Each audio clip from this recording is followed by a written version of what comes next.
me, I felt a lot of deep messages coming through the blues. My father got an Albert King album once. I remember that whole song Albert King was singing, everybody wants to go to heaven, nobody wants to die. Everybody wants to hear the truth, but everybody wants to tell a lie. I saw there was a lot of messages in the blues, and it was like my religion. I got a lot out of it.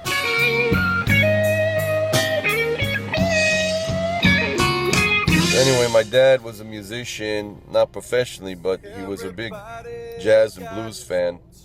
And we always used to go on Sundays to the jazz festivals, Newport Jazz, and a lot of other places. And he always had B.B. King hanging on the radio and hanging on the stereo, as well as Count Basie and Joe Williams. And, I grew up, with Leonard Skinner and rock and roll and football and not too much spirituality.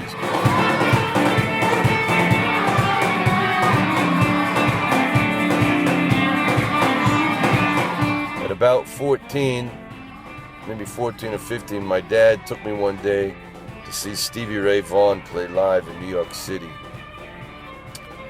They did some evening for John Hammond, and that really, after I saw Stevie Ray play live, that's it. I was crazed about the blues, nothing else I could do.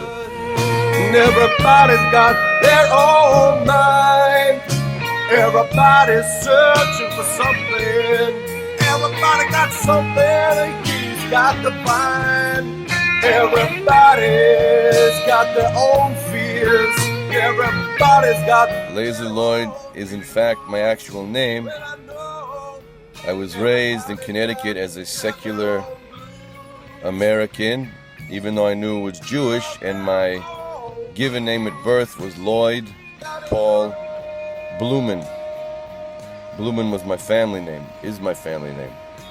But as a Jewish person, when you have a Brit, when you have your circumcision, they also give you a Hebrew name matched to the letters of your English name. So my Hebrew name was Lazer Pinchas. So when I came to Israel, I was already well known in America as Lloyd. So I joined the two names, and my first name, which is my Hebrew name Lazer, and my English name Lloyd. But you know what we say, you know where the holiest place in the world is? Right where you are right now. And it doesn't mean where we're physically sitting. It means everybody with their challenge in life, with where they are right now, and with what they have to deal with, that's the holiest place in the world. Do I right feel now. that there are parallels between the Afro-American history and Jewish history that make the blues accessible to me, and why I feel I want to play the blues? I for sure do feel that the Jewish people, obviously our history is very long. We were slaves in Egypt, more than 3,000 years ago, and we suffered many persecutions.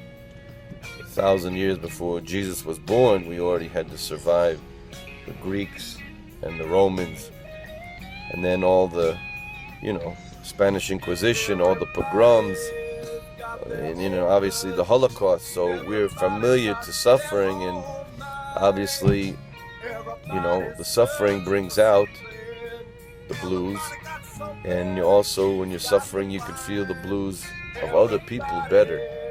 So we can for sure hear the suffering of my brothers that came from the slave trade in America, and from where the blues music came from in America. It for sure helps feel that bond, and I can relate to the music very well.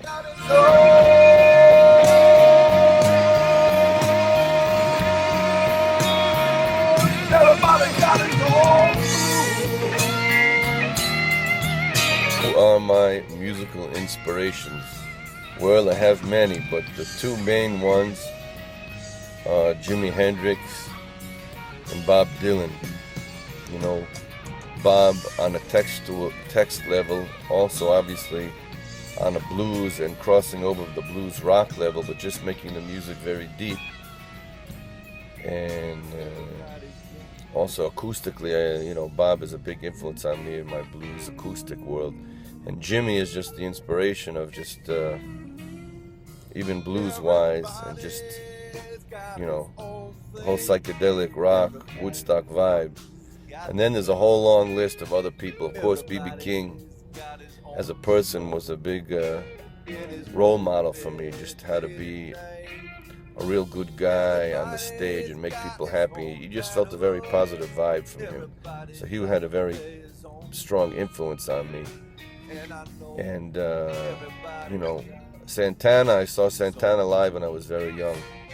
The emotion he played with was very moving. I was a huge fan of Johnny Winter. Of course, Stevie Ray Vaughan opened up all the gates for the blues for many of us, to finding Albert King and many others.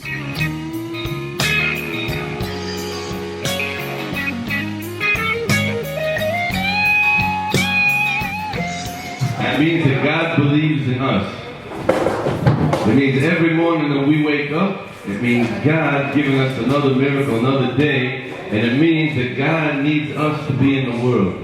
What did I feel by playing for the school in Chicago, and what did I want to achieve with this show?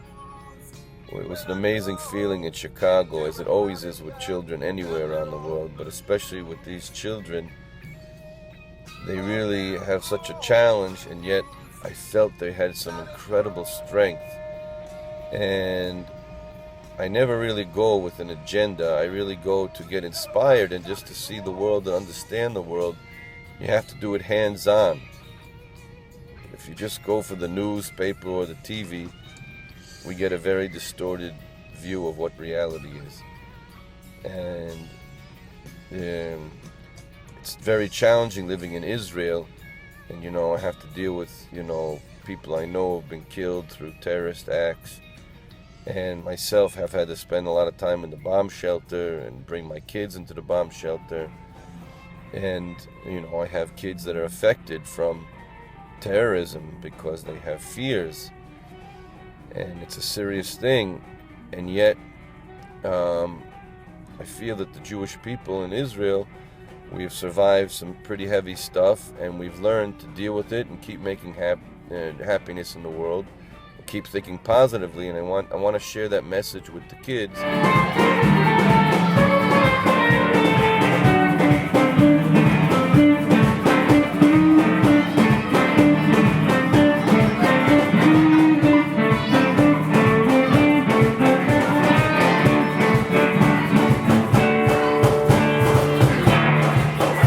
Talking About the Blues plays an important role in media and new media, celebrating our heritage, preserving blues music, sharing artists' journey, bringing diverse people together, all in audio and video content.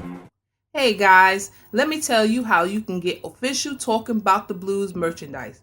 Go to our online store at www.talkingabouttheblues.com, where you can purchase t-shirts, hoodies, mouse pads, mugs, and iPad cases.